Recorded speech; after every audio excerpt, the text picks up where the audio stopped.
All units, Irene. I say again, Irene.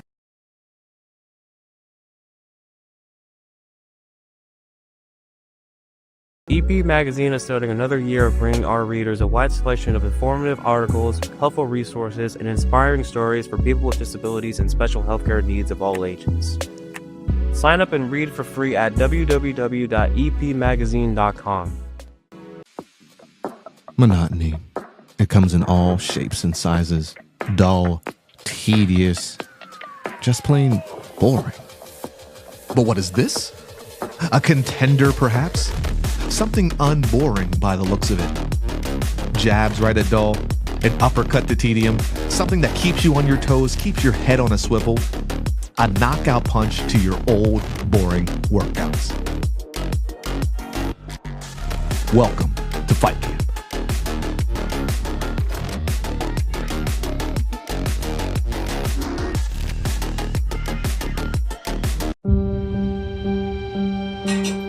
Am I under arrest? You've assaulted an innocent man in front of his wife and baby girl. Do you remember any of that? Does the defendant have any priors? Resisting arrest, DUI, assault. My client has been awarded a Purple Heart and a Bronze Star Medal for his combat service. I'm ordering you to undergo a 60-day outpatient rehabilitation program. Good luck. Nah, I'm not doing that. Do you know what the VA's put me through? If you have a brain in your head, you're going to listen to me right now. Because the next time you try to provoke a lethal response from law enforcement, you might not have an angel sitting on your shoulder. The courts think that you're gonna fix me. I hate to disappoint you, but I can't fix you. That's your job, not mine. Did you know that your father got out? He's a dangerous man, Calvin. Be careful. We came back and they spat on us at the airport. No homecoming parade, no celebrations. You can't pretend like you have any idea what it's like to be in combat. No, but what I do know is this field of work that I've dedicated my life to has helped a lot of people. When you got back, something was different. It wasn't that you'd changed. You'd been replaced. You lose your morality when you go to war. And the hard part is coming back to a civilian society that doesn't have any idea what's going on in your head. It's hard to believe my enemy is the man I used to be. I bet you wonder, where's my tribe? And I ain't talking about no friendship neither. I'm talking about brotherhood. What is it that you truly want, Calvin? I just want to wake up in the morning and feel something. My pain is relative, son. Sometimes we gotta fall apart to find ourselves all over again.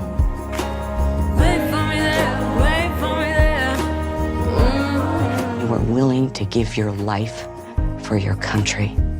Now maybe you can try living for it. What are you feeding this guy? Look at this. What do you want? I did 4 tours. Of the Cheesecake Factory. Oh! Okay. Little spicy, little spicy.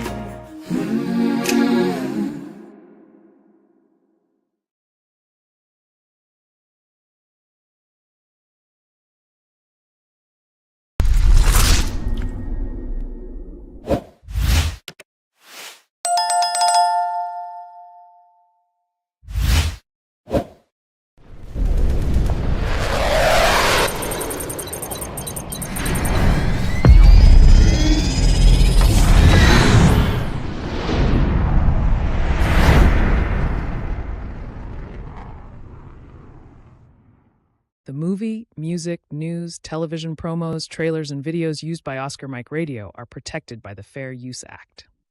Section 107 of the Copyright Act. 1. The purpose and character of the use, including whether such use is of commercial nature or is for non-profit educational purposes. 2. The nature of the copyrighted work. 3. The amount and substantiality of the portion used in relation to the copyrighted work as a whole. 4. The effect of the use upon the potential market for or value of the copyrighted work.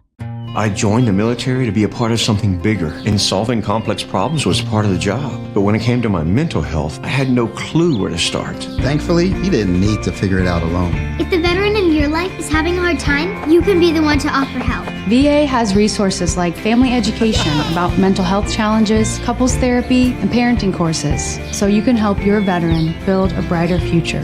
Learn more about resources available at mentalhealth.va.gov/families.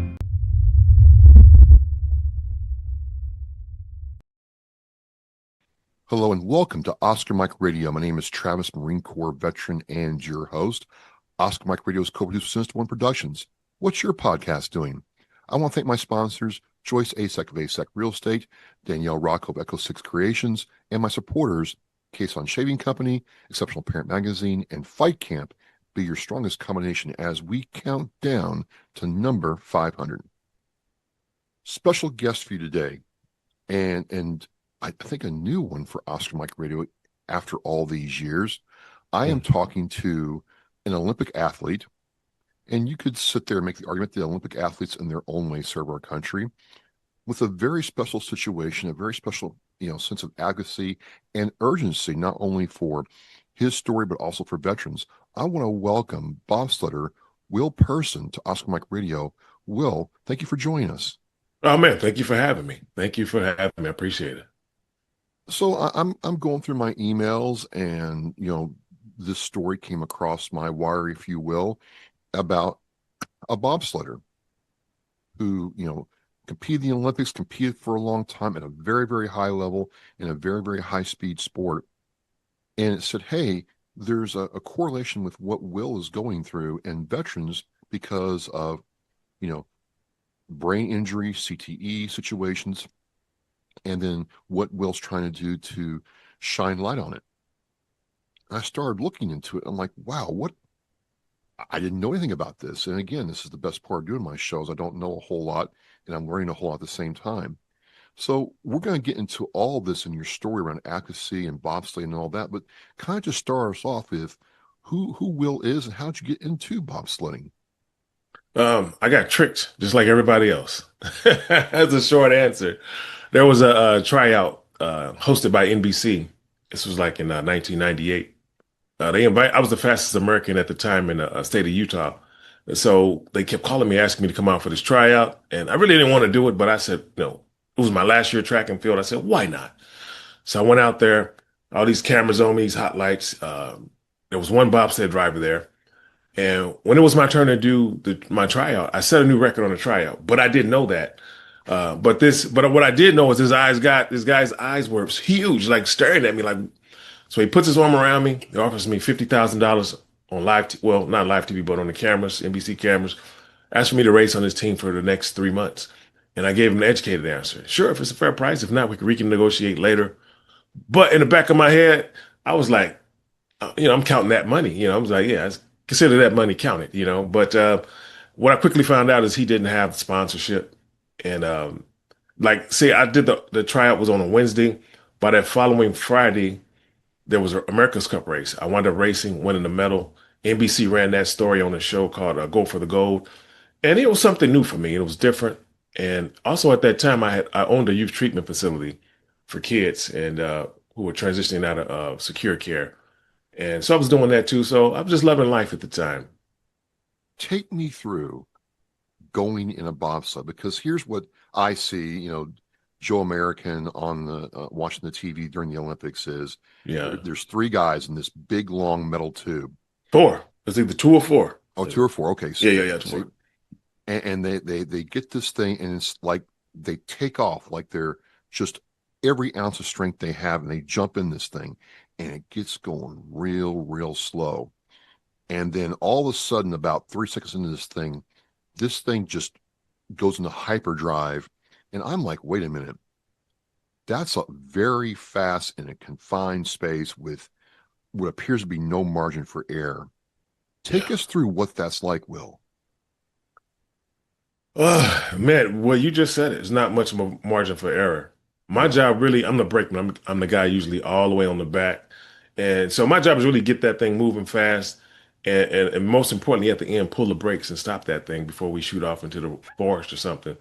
Or, because I've seen where they miss. Yeah. And bad stuff starts happening real quick. Yeah. I mean, it happens. It happens all the time.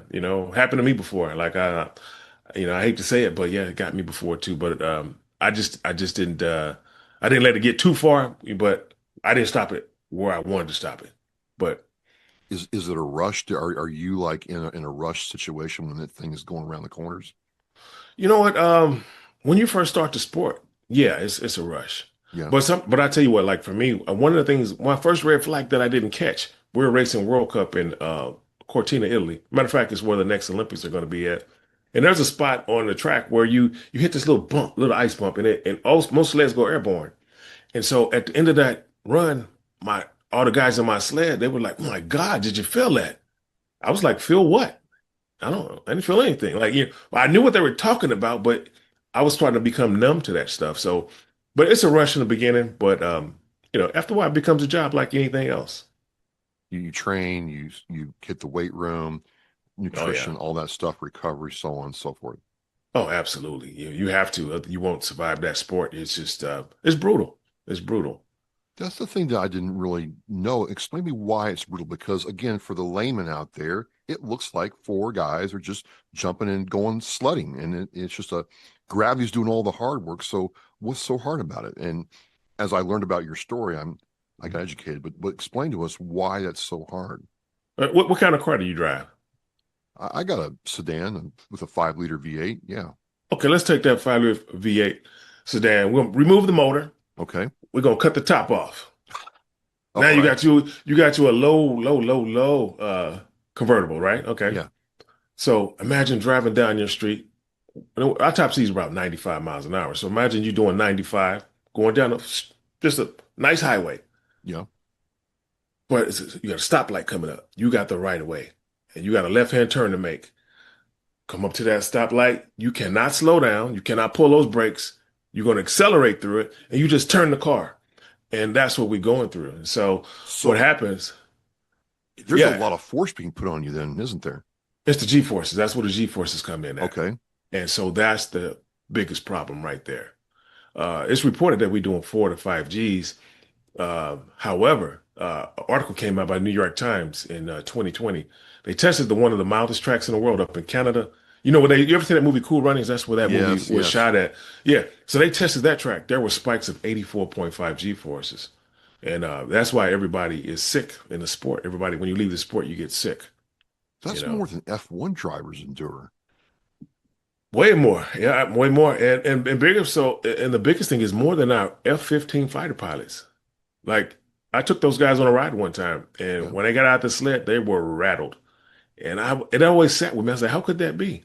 That you guys are the baddest of the bad. But no, those guys wear pressure suits, and they only pull 6 Gs, I found out. They said they can override it and do 7, but they have pressure suits. They're taught how to reduce the G-force exposure, and without it really hurting them. But article can't. No, we don't have any of that. It's not even talked about. But what I did find out is about 2024 December, an article came out. Once again, New York Times, they reported. Matter of fact, I printed that sucker out. I've never done this before, but this is actually the article. You won't be able to find it unless I send you the link. Yeah, send me the link. The pilots have the same issues as the bobsledder. I was like, wait a minute, how? I said I knew it, and then my story and the military story connected at that moment. I took that sucker I shared it with my lawyers because I filed a class action lawsuit to get everybody help. Let's go back just a little bit before we go to that. Okay. Yeah. Because you're going through your Olympic career, you competed at a high level, Will, for a long period of time. Yeah, when did the accumulation of all that really start affecting you in a way that you knew, like, you know what, something is not right, and this is not working for me anymore? Wow, man, it was a lot of red flags that I rationalized. Like, for example, I wake up and not know where I was at. So I had to turn the lights on and look around the room. And I just, I said, well, I represent my country. I've traveled a lot and I'm loving life. And I said, that's what it is. I just travel a lot. So I rationalized it. But that wasn't the problem. I was side effects. And then one time I went back home to see some of my buddies, and we hadn't seen each other in a while. So we met up to go shoot pool. And my buddy was like, hey, man, there's your ex-girlfriend over there. She's coming in. And I looked and I was like, she's pretty, but I don't know her. And she sprinted over there and she jumped in my arms and I caught her. And once again, I rationalized it. I have lots of friends, but I wasn't recognizing people that I knew, my loved ones and that was the beginning of it. And I once again rationalized it, and it just went in one ear and out the other, and it just was gone. And by the time the symptoms really kicked in, so I had these random days where I was cloudy, didn't have any energy. I thought it was like diabetes or something, and didn't make sense because I was a clean eater. And doctors kept telling me I was wrong, no diabetes. And eventually those random cloudy days turned into permanent cloudy days. And once that happened, I still didn't connect the dots. I'm still thinking my doctors are lying to me. Like, this got to be diabetes. I know what this looks like. This is low blood sugar. And they were right and I was wrong. And only way I connected the dots is one of my teammates. Like, I did a movie years ago called Jerry Maguire. Yeah. I did 5 characters in there. It was me running around with Cuba Gooding Jr. to make it look like real athletes were on the football field. I was a 4.23 40 guy, a 10.1 sprinter sometimes, at my peak. And so I was a fast guy. So they gave me 5 uniforms and they just let me run up and down the field and it just made it look pretty, But so when I left the sport, one of my teammates wanted to go to Hollywood and write. So he would call me with these crazy concepts for movies, right? And they were things I've never seen before. And I was like, that's brilliant. So I would help him kind of tweak it. But the very last time he called me, he was speaking gibberish. I didn't understand a word he said.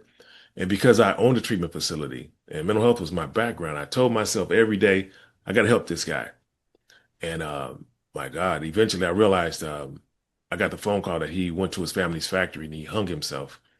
And that's when things started to kind of make sense. Then I realized my driver from the World Championships and the guy only gentleman who ever won a gold medal for America since 1946, actually, Stephen Holcomb, he killed himself at the Olympic Training Center in 2018. And then I started connecting. I was like, that's a lot of suicides. Wait a minute. But I'm still not thinking it's me. Like, this is just these guys. Right. But the truth was, at that time, every morning when I woke up, I had a little book. It was a little daily planner. It was a blue one.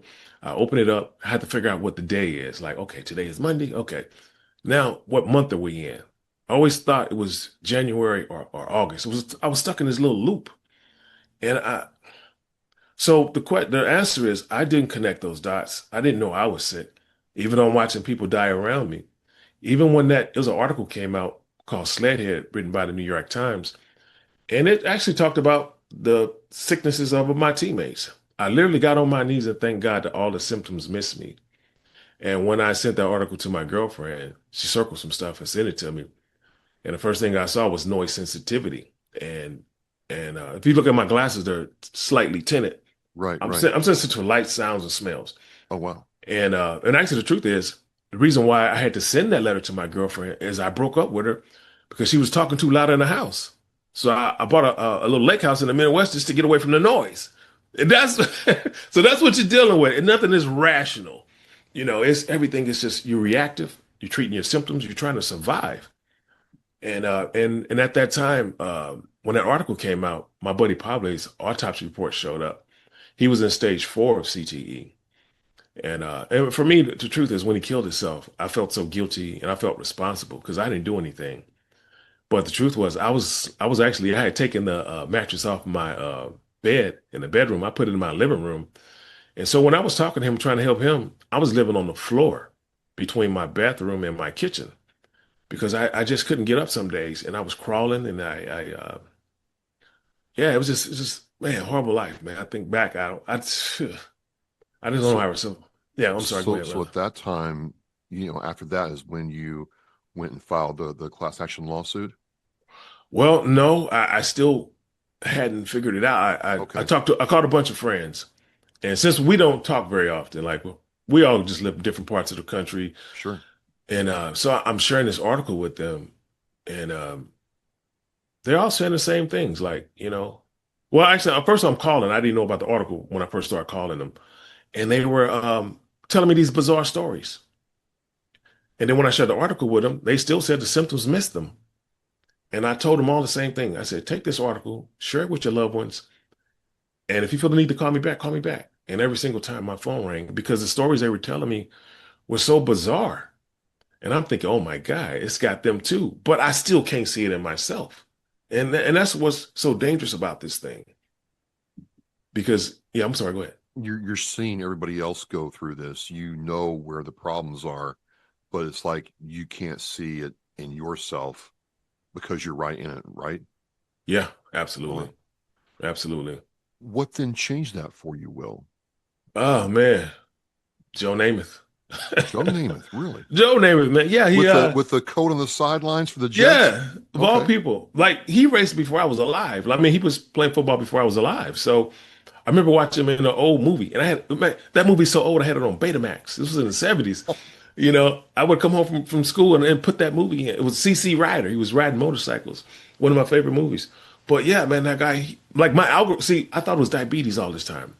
And so once I knew Pablo had CTE, now I'm researching CTE when I'm clear enough to understand, because I couldn't read anymore. I was struggling with reading, writing, math, and I was an electrical engineering student, so math and science is my background. But I could not give me a simple math problem in my head. I couldn't figure it out. And so, my God, I'm sorry, I missed that point. This is my last glitch I have. Like some things will just. You were talking about how Joe Namath. Yes. Yeah. Okay, my algorithm changed. Okay. And my algorithm changed because I'm researching CTE. His video showed up, said he used hyperbaric oxygen to reverse his symptoms. He did say that at one time. Yeah, and I was like, let me try it. So I found the place, and they let me come down for free because I was a U.S. athlete, and I tried it, man, and man, my life changed. My glasses were slightly tinted. I already said that earlier. Right. But I'm in this chamber for one. My friend, it's a chamber right behind me. This is my personal chamber. Okay. It was one just like that. So I get in this chamber 1 hour. I can't make this up, guys. I don't sell these things. I don't get no kickback or anything. And matter of fact, the chamber I used was a different company than the one I have. But I'm in this chamber 1 hour.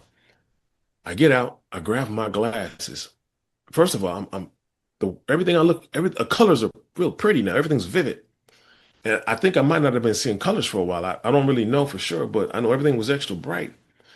So I grab my glasses, I put them on, and I take them off, and I put them on, and something ain't right. And that salesman comes over to me, and I thought he was a scam artist because he's like, "What's wrong?" I said, "I don't know, man. I don't need my glasses right now." And he said, "Oh, you're one of those."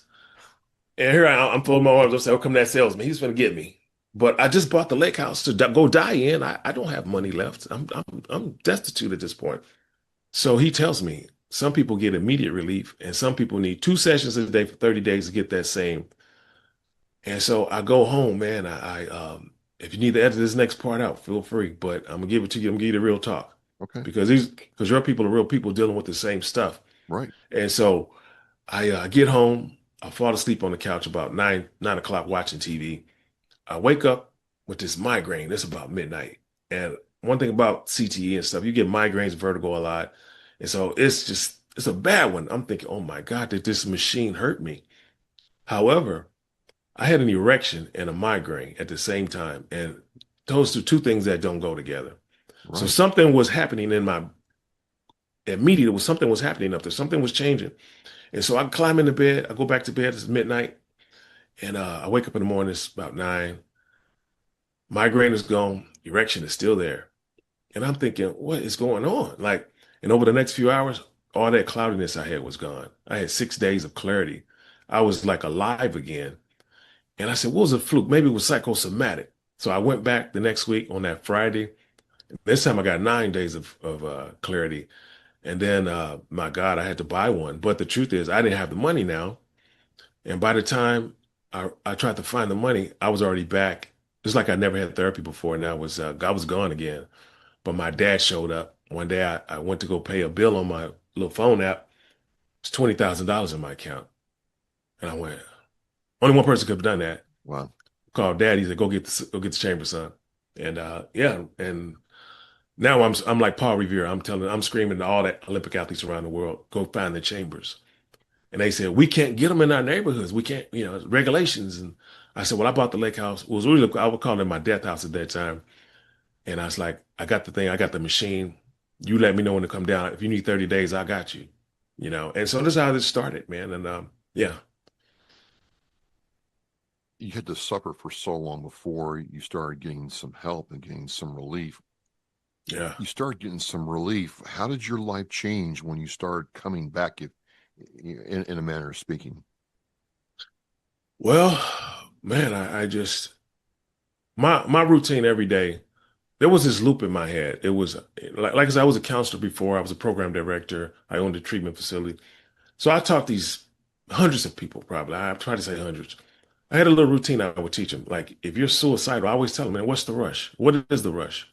You know, if suicide's a good ideal today, it'll be a good ideal tomorrow. So it always buys you one more day. And that was in my ear. It was in one ear. The other ear was telling me, in this thing, kill yourself. You get out of here. You don't need to live this life. You've lived a great life. You don't need to still be here. It was on loop. Like, that's the only thing I heard all day was that. But I couldn't leave that trauma for my family. I've seen that happen. And I couldn't leave that trauma on my family. So I made a deal with God. I was like, you know, if you come get me, it won't be so hard on my family because it will just be my time. But if I do it, I'm gonna leave that trauma. So please just come get me. And every morning I woke up, I was like, what the hell am I still doing here? You know? And that was my routine. And so I went from praying for death every day to here I am advocating. I'm advocating again. I'm paying it forward. That's it. Yeah. One thing I want to ask is you would think that USA bobsledding would be very aware of this issue and offer you all some help either during your career or post-career, right? I mean, what am I missing there? Well, I said the same thing, but they were not. They haven't been. I filed the class action lawsuit. Okay. That's what I did. And people ask me, why did you file a class action instead of just going to them directly? I had problems with them. And as a matter of fact, they treated me so bad when I was there that I forgot. This condition is so bad, like it erased my memory of that. Yeah. So when I left the sport of bobsled, I never talked about bobsled anymore. So let me give you an example. After the World Championships in '03, I was breaking for Stephen Holcomb. So after the race, I'm the number one or number two brakeman in the country, arguably one of the two. So the next season, Grady started. I call into the office. It's time for training camp. We do training camp in Calgary, Alberta, all the time. So they said they weren't going to fund me. I was like, why? You know, they didn't give me a reason. They said, we're not funding you. So since I pushed Holcomb in the World Championships, he said, hey, I got a suite. Just come up here. I got you. So Stephen, like I said, he took his life already, but I was up there with him. And we all won these Verizon national team cell phones. We all had the same phone number, one digit off. So one day, this other driver comes to me. And he said, hey, Coach Tuffy says he wants you to find another place to stay. He said, because the Federation's coming to Canada. We're going to a new hotel. And when they do, they're going to pick up the tab. So you got to find another place to stay. He said, I don't know why he told me to tell you that, but I'm just passing the message. So I called Tuffy from my phone, and he didn't answer the phone. I called him again, no answer. A few days later, that guy comes to me with the same message. He said, I'm uncomfortable, but this is what he told me to tell you. I called the coach from my phone. He didn't answer. And I called from the other guy's phone. He picks up on the first ring, and I was like, ha. And he said, I said, Tuffy, what's going on? He said, well, each driver gets one funded athlete. And I said, I've been here for some weeks now, Tuffy. I know the truth. Is that the story you sticking to? He started stuttering, like, I see what I can do. So a few weeks go by. They come up. Federation comes to Canada. They move us to a new hotel. We're there. I got a new roommate. I recognize that guy. He was the janitor the year before at the track. He was the guy who cleaned the ice and made it smooth for us. Nice guy. And I asked him, I said, was your ticket expensive coming up? And he's like, no. He said, I went to the training camp. I finished last. He said, then I got injured, so I'm laying around at the training center. And Tuffy asked me if I wanted to go to Canada. He was going to pay for it. He said, what have I got to lose? And I went, oh, my God. Like, what? And that guy was a nice guy. He didn't know he didn't know any of that stuff, what was going on. And so but those are the things I dealt with. The next Olympic year came up. On day number 1, I was the fastest push athlete. Day number 2 was the fastest push athlete. On day number 3, they kicked me out in Canada. So those are the things, instead of them kicking me out totally, they made me train with the girls. And their reasoning for that was, they said, Will, you didn't have any international races last year. So Coach Tuffy told me to tell you that you can't push with the national team. And I asked him, I said, is that the only reason? He said, yeah. I said, okay. We'll go back and check the records. I came back last year after my accident and I had 10, at least 10. He said, oh, you did? I said, yeah, I did. He said, no worries. They know how well you're pushing. I said, I know they do. That's why you're kicking me out. And so those are the things that I dealt with. And so I couldn't go directly to them. So I hired the lawyers, and I couldn't talk, guys. 2 years ago, when I filed the case, I couldn't form sentences. I struggled with talking. I didn't have a voice, and these lawyers were coming in to help us, and they were fighting for us until they weren't. Like the last 4 court hearings, my lawyers are now working with the defense lawyers against me. They put an offer on. There's an offer on the table right now. It's public record, guys. You can go see it. Next court hearing is in March 26th, I believe. There's an offer on the table right now, $2.1 million for 700 athletes at least. And all that money is going to lawyers. And the other thing is for doctors to evaluate us, but absolutely no treatment. Absolutely no treatment. And so I asked the judge, I was like, we're not lab rats. We need help. I came to court for relief, and I did it the right way. And matter of fact, I never asked for anything for myself. Even when they offered me money on the side, I didn't accept it. No, I'm not signing off on this. You need to help people, and that's what I'm dealing with over here. And matter of fact, it's even crazier because Robert Shapiro from the Dream Team, I spoke to him and we had a few conversations. He did an investigation. He sends me an email and he says, Will, I fired your lead attorney. I kept your co-counsel because I know him. We're going to help you guys get the results you need. I was like, okay, thank you. 24 hours later, Will, I quit. What? What do you mean? You fired my lawyers. What do you mean you quit? So that's what I'm dealing with over here. Somebody's getting to these guys. I don't know. I'm pretty sure I know who's doing it, but I mean, it's the most craziest thing. And I still haven't signed off on it. They've tried to bully me off the case. They've brought in more lead plaintiffs to dilute my voting power because I'm the only one who can sign off on this thing. So that target's on my back, man. And I've been warned by some big Hollywood producers. They told me some really big people don't want this information to come out. It's not safe material. Be careful, And so that's what I'm really dealing with over here with that part of it. Well, it's just strange when you compare that to the military experience, and we're having to sit there and admit that, hey, maybe there is an aspect of moral injury and PTSD, but it wasn't really until we started using these high impact, high shockwave weapons near ground troops. Yes. They start having other physiological problems. And then, in my community, there's a real push. I talked to Frank Larkin, who was a Navy SEAL. His son committed suicide. And he's like, Travis, I know that some of the weapons my son used affected his mind and his head because of the shock waves, because of the force and continual pounding on the human body.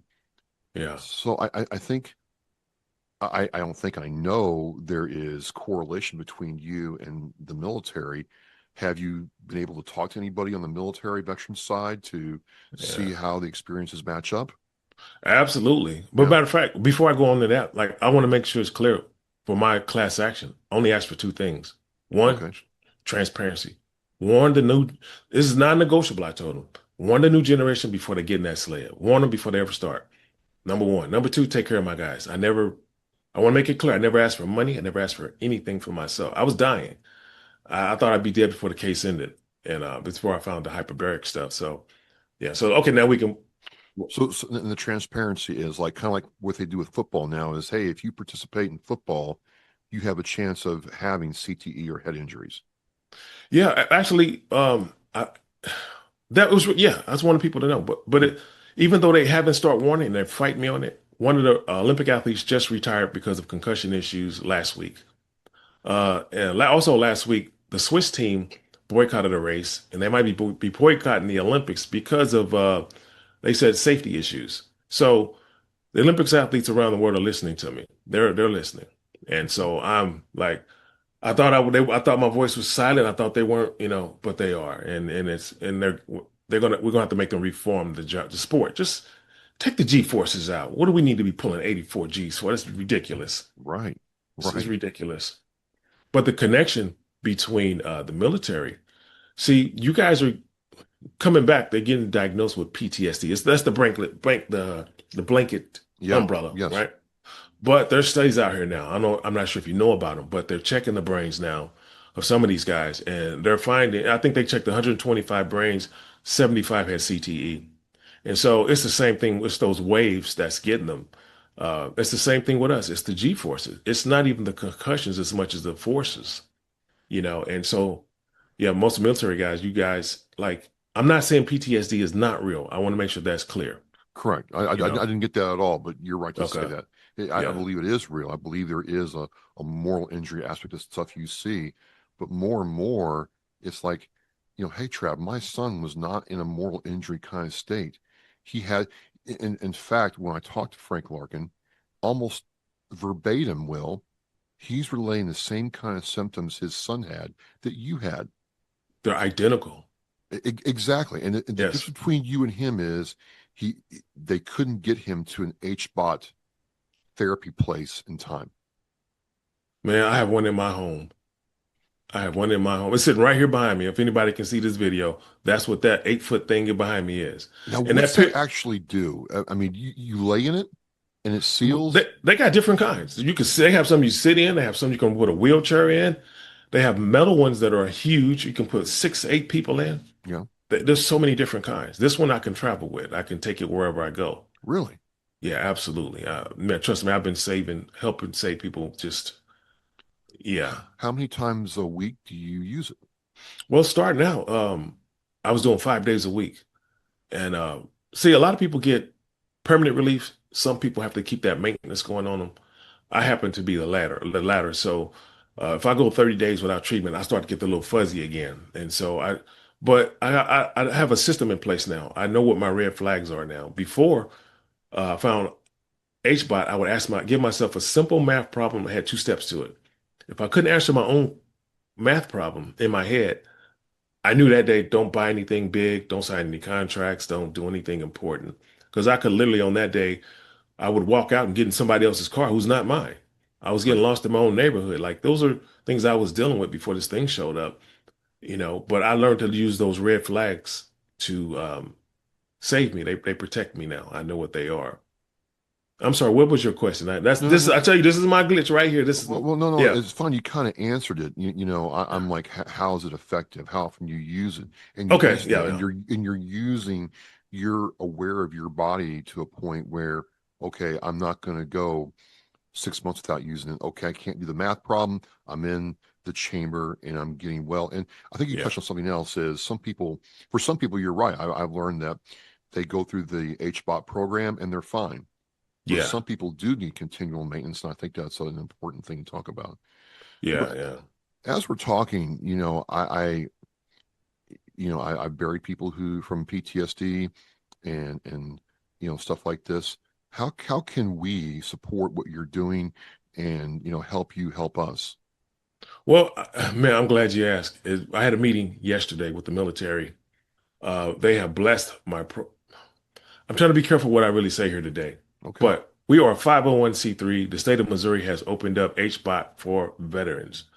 There's a company out here or agency called treatnow.org. And they heard about my story. They heard me. And I was trying to see I got to take one step back. When that article came out about the pilots, I took it to the judge. I was trying to really help. I wasn't, like I said, I never asked for any money for myself in the courts or anything. I was trying to help. I took that article to show, like, I can save these military guys. We can help these guys. I took the article, took it to the judge, shared it with the courts, with my lawyers, and then it was scrubbed from the internet. And so now, unless I send you the link or you directly connect the New York Times. Yeah, New York Times, you won't find the article, And so, man, I'm sorry, man. When that passion kick in, brother, I'll start just. It's just so much information. We'll get all this out. So yeah. So So anyway, this article, when I spoke up, I did a disservice to the military because now the pilots and these soldiers aren't finding the information they need to get themselves healthy. Okay. However, the agencies, we're united now to change the legislation in all the states. But I have a 501c3. Okay. We're about to start the fundraising process because what I'm doing that's different. I'm offering HBOT to the military and for free. Like I don't want to charge at all. And so I have investors who've been contacting me, but they want to return no money. And I don't know. I say, you guys know what I'm doing. You can do that over there. This one will be free. So we should be the first hub in the center of the country. There's one in KC. We'll be the next one in St. Louis, and we're just going to expand it out. And so that's what we're doing now. So biggest thing, I have some crowdfundings out there. We are official, not-for-profit. Please just find my links, share it. We just need to raise the money to get the equipment. I have the building, and the building's already there. My dad was a roofer for like 40 years or 30 years. He retired. He's got this big building with 3 addresses on it. He got his camper, RVs parked in there. And then he was about to sell it. And I was like, wait a minute, Dad. I was actually going to do this at my lake house. Like I was going to bring people, let them come in and use my stuff. But once the military people showed up, I saw 11,000 suicides a year. I'm like, what do you mean? Yeah. And once I saw the symptoms, all I could think about, look, I'm the worst case scenario. I'm the worst case. Let me explain. I raced for 9 years. And so every time I went down the bobsled track, I was getting micro concussions or major concussions. Right. That's every time. There's no ifs, ands, and buts about it. So I did the sport. I took 1 to 6 rides a day, 3 to 5 days a week, 4 to 5 months of the year for 9 years. Somebody did the number for me one time, and it was just in the thousands, possibly thousands. So no one's brain could be as much as mine, you know? And so when I saw the symptoms of the military, from the PTSD, from the CTE, I'm thinking, I know what they need. And it's so simple, guys. 1 hour in that chamber, and it changed my life. And that's what we're offering. Plus, we got other stuff that's coming with it. But just please share my story. Don't let them bury us in the media. They're burying us right now. No. That's what we're here for. Yeah. I will have all the links to Will's outreach and the Oscar Mike Radio show post. And again, you know, Will, you're not alone now. You're part of the family. You know what? Your guys told me that yesterday. It was the first time I just like had relief. And after I got off the meeting with the military guys, and also like, I'm trying to make sure I say this clearly. I haven't had the threats. Nobody threw bricks through my window, but I've been warned that, you know, the warning's here. I know they're watching, man. And they told me the military is now going to protect you. Oh. Boy.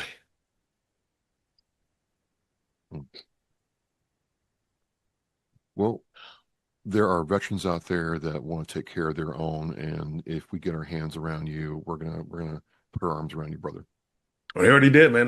My guess. Man, apologize. No, it's all right. It's all right. I can edit all this out. Might leave some of it. Nah, leave it. I don't care. Okay. All right. I'm just saying, like I got my first peaceful sleep last night. It was just like, because I thought I was alone. First of all, I'm not a veteran. Like nobody knows. I don't think nobody has listened. I'm like, are you not paying attention? The other thing is, if you look at the statistics since 2012, 31% of the mass shootings coming from our veterans coming back here. And so you mean to tell me our American heroes go to war, they can come back and turn the guns on the American people? No, they need help. They're sick. They need help. And that's my advocate. It was a way to advocate to get these guys some help. And if they couldn't have been any darker than I was. See, you guys are different. They're programmed to kill. They're programmed to, you know, me, most people there's 2 different things that all the people I've been interviewing. Now, your brain will tell you, kill yourself or harm the ones who are going to harm you. And then, so you're focused on, one guy told me that he has a hit list of people he wants to murder. He has a special therapist whose only job is to keep him from murdering the people on that hit list. And so that's what we're dealing with. And if you look at the mass shooting rate in America, it's all related. Pay attention, guys. Pay attention. These are people that are radicalized or people who had concussive head injuries. It's all the same stuff. It's like clockwork. I can predict it now. It's pretty predictable. Very predictable. What are the links to your nonprofit or things that you're involved with, Will? Oh, you can find me easily. One Man with the Chamber. One Man with the Chamber. Yeah, I have type my name in, William Person. I'm easy to find. I have a TikTok channel. It's called One Man with a Chamber. And actually, I took over because when Joe Namath put his videos out, he gave us a blanket statement. He said to reverse his symptoms. But he didn't tell us what the symptoms were. He didn't tell us how it helped. And so I kind of took over. I show you the ups and downs of using hyperbarics until I got stable. And once I got stable and know I can live with this thing, now I've adjusted. So now I help people find help and find resources and not step into potholes that I stepped in, because I stepped in a lot of them because I couldn't. For example, I'll give you a good example. During COVID alone, I bought 4 cars. Why? Just tell me why I need 4 cars. Like every time I bought one, I needed it. It was a special car. I had to have it because it's electric. Okay, now I bought the lake house. It's got a gravel road. Now I need a truck. And then I drove electric car to St. Louis to see my family, but my daughters were in Utah. So I rented a car. I rented a Durango. I drove that thing. It was during COVID. So people, afraid to stay in hotels, eat food. So I got this big Durango. I pull over when I get tired, get in the back, go to sleep. My back not all twisted up. I slept great. Now I need a SUV, so it was just your rational brain is telling you all the wrong things. And that's the thing is once it takes over, it's like you have no control of what you're doing, what you're saying. If you look at the last suicides of the NFL guys, all of those people were living separate from their partners. And it's happening in the military too. There's just these divorce rates, these separation rates. And then once that person's alone, he's going to isolate, become a recluse. He's going to be like me. He's going to lay on that floor because he has to, not because he wants to. And then once that happens, it festers, and it's over at that point. It's your loved ones who's going to save you. Yeah. You're speaking truth. I mean, one of the things that I read in the VA reports is that they've now narrowed it down. And when you self-isolate, that's truly the first sign that there's really a problem, and to try to get there, because the longer you self-isolate, the more likely you are going to commit suicide. So it's just, you're fighting your battle in a different way. I want you to know that me and mine are here for you. We will definitely get behind you and support you. It's a proven healing modality, Will. And yes, I'm so glad that you're able to talk with us about your journey and your story. My God, I don't know how I made it back, brother. It was just right people, right time, loved ones. And there's so much more to this story that we probably wouldn't have time to hit on, but it's a loved one thing. Come back. Man, yeah. But the military have embraced me. And I thought they needed me. I thought that was going to be they was like, nope, we know who you are. We know what you're doing, and you're right. And, let's open this Midwest Center. And so I'm coming for you guys. Free. We're trying to do it right. Help you fly in. We want to take care of your housing, your food, your treatment. We don't want you worrying about things back at home. Free mind. We need you to have a free, because stress will mess this process up. And it's expensive. It's so expensive. Like if you need, say you need 30 days of treatment, and you just go to a place like what I have, this simple one, they're going to charge you $200 an hour. If you need 2 a day, that's $400 a day. And at the end of the month, you're at $12,000 or more. And so people just can't afford it. And so I don't want people making life decisions on, yeah. Well, I will have all the links to Will's advocacy and Oscar Mike Radio show, post a TikTok page, follow him there. And Will, I just want to again thank you for coming on and sharing so openly and candidly with us. I've learned a lot, and we are here for you. Okay. I appreciate you. Thank you very much. Again, it's Travis Oscar Mike Radio. I'm here with U.S. Olympic athlete Will Person, talking about his journey through CTE and therapy through hyperbaric oxygen therapy. Will, thank you very much. We're Mission in Flight. We'll see you next time. Every generation, every sacrifice. Our nation's service members have stood up for our freedom, our families, and our future. Now it's our turn to stand up for them. This year, you can honor their service in a deeply personal way by sponsoring a $17 Veterans Wreath. Each wreath is more than a symbol. It's a heartfelt tribute to the heroes who served and to the families who carry their legacy. Visit wreathsacrossamerica.org to sponsor a wreath today. This isn't just a wreath. It's a personal gift to an American hero. Thank you for listening and watching Oscar Mike Radio, where our active duty service members and veterans are in action and the mission is in flight. Oscar Mike Radio is an oversized load Co-Sinister One production. If you are a veteran or know a veteran who needs help, please dial 988 and press 1 for the Veterans Crisis Line.